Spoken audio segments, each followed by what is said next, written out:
you see, Gary, the entrepreneurial relationship between Mexico and the United States? Is it in a good state of health right now?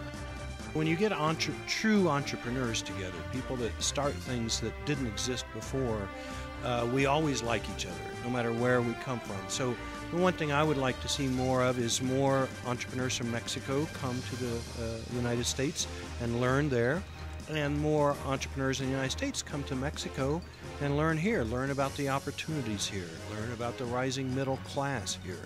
So there's so much to be learned, and we just need more of that. There's a lot of entrepreneurship going back and forth between the United States and China, and we need more with Latin America.